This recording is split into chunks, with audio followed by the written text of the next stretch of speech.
কি একটা প্রশ্ন করতে পারি? করো। বলুন তো স্যার, একটা আস্ত হাতিকে কিভাবে ফ্রিজে রাখবেন? জানি না তো, কিভাবে? খুব সহজ, আগে ফ্রিজটা খুলবেন, তারপর হাতিটাকে সাবধানে ঢোকাবেন, ব্যাস। আরেকটা প্রশ্ন আছে স্যার। কি, বলো। একটা গাধাকে কিভাবে ফ্রিজের ভিতর রাখবেন? খুব সহজ, ফ্রিজটা খুলবো, তারপর গাধাটাকে রেখে দেবো, ব্যাস। হয়নি স্যার, আগে হাতিটাকে ফ্রিজ থেকে বের করতে হবে তারপর।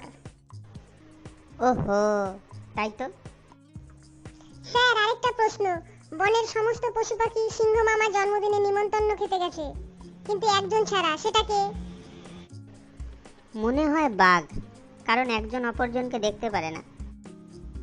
হয়নি স্যার, এটা হবে গাধা, কারণ সে তো এখনো ফ্রিজের ভিতরে। আমার সাথে মজা করা হচ্ছে? না স্যার, আরেকটা শেষ প্রশ্ন, প্লিজ স্যার, প্লিজ। আচ্ছা, বলো। জঙ্গলের ভিতর একটা নদী আছে, যাতে অসংখ্য কুমির আছে, সেটা আপনাকে পার হতে হবে, কিন্তু কিভাবে হবেন স্যার? কোনো অবস্থাতেই সম্ভব না, তবে একটা বড় নৌকা হলে পার হওয়া যেতে পারে।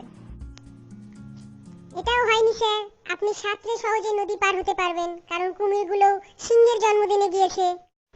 হতচ্ছাড়া, তোর জন্মদিন ভুলিয়ে দেবো আমি। এরকম আরো মজার ভিডিও দেখতে হলে আমাদের চ্যানেল সাবস্ক্রাইব করতে ভুলবেন না।